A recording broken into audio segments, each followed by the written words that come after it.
It's infrastructure week, and Biden is proposing a big agenda related to infrastructure.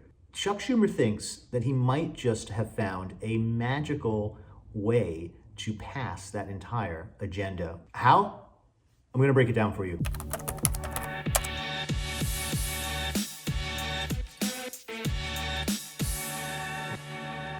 I'm going to be talking about Majority Leader Chuck Schumer, not only because of his magic loophole finding abilities that were in the news this week, but how he got to where he is, how he became essentially the most powerful person in the United States Senate. This is a different Senate.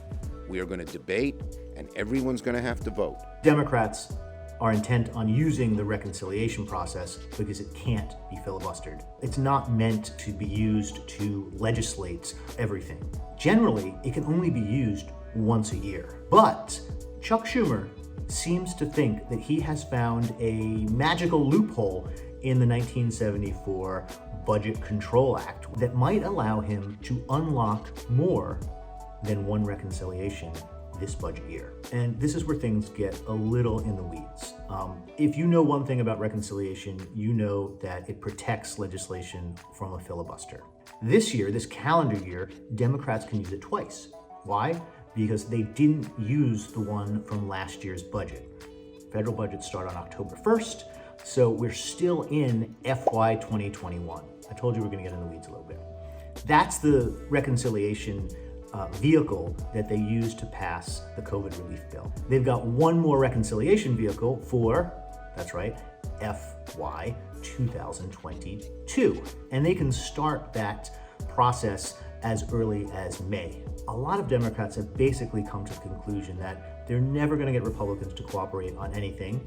And so they get two big bites at the legislative apple this year. I am encouraging my colleagues to sit down with Republicans and move forward. There's a big difference in how we're conducting things and the way they're conducting things. Schumer, studying the massive Congressional Budget Control Act of 1974, found something called Section 304. This section of the law has never been used before. They're desperate to unlock another reconciliation bill, and the way they think they can do this is by going to the Senate parliamentarian. Section 304 says they can revise the original budget resolution that was passed earlier this year, and when they revise that, unlock another reconciliation. Of course, everything depends on whether the Senate parliamentarian agrees with the Schumer interpretation of the law. So one of the ways to understand Chuck Schumer is how he thinks of himself ideologically. I've done a few pieces on Schumer over the years and have interviewed him quite a bit. Chuck Schumer has been a senator from New York since 1999. Prior to that, he was a member of the House. I actually covered him back when I was first starting to cover politics.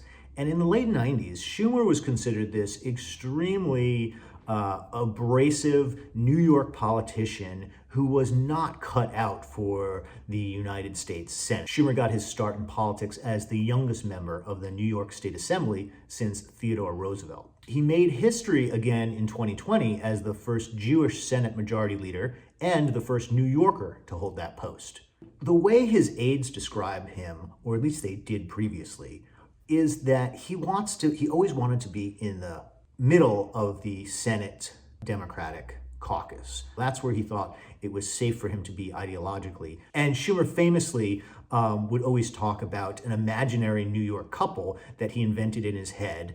They used to be called Joe and Eileen O'Reilly, and they lived in Nassau County. That's on Long Island, where incidentally I'm from. He thought of this couple as your kind of prototypical moderate suburban couple. That's how Schumer thinks about politics. Very, very different than someone like AOC or Jerry Nadler, very progressive. As you watch Schumer make some moves passing the Biden agenda, remember that one of the things in the back of his mind, or maybe in the front of his mind, is that he needs to keep his left flank satisfied. It's a pretty progressive coalition right now, and it's become increasingly progressive in the last decade, where people like Elizabeth Warren and Bernie Sanders, who's the chairman of the Budget Committee, have been hugely influential. And then you have some younger senators like Brian Schatz of Hawaii, who's 48 years old, and kind of represent this newer vanguard of the progressive movement right now. And all of those dynamics have pushed people in the leadership, the last generation, like Chuck Schumer, way to the left. When Schumer was first running for the United States Senate, he had a big nasty fight with Al D'Amato over crime. And he was very much on the 90s Democratic Party, tough on crime wing of the party.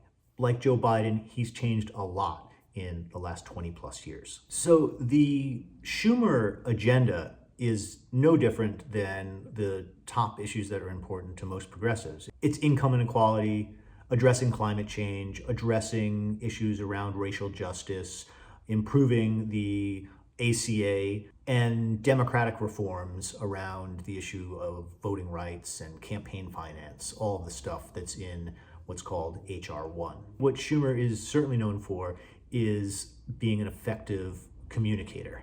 Back home in New York, he's famous for jumping on very kind of small bore micro issues. When kids were eating those little laundry detergent pods, Schumer would do a press conference about what an outrage this was and how government needed to regulate the crisis of kids eating laundry detergent. It's often said in New York or Washington, the most dangerous place to be is in between Chuck Schumer and a camera, and there's something to that.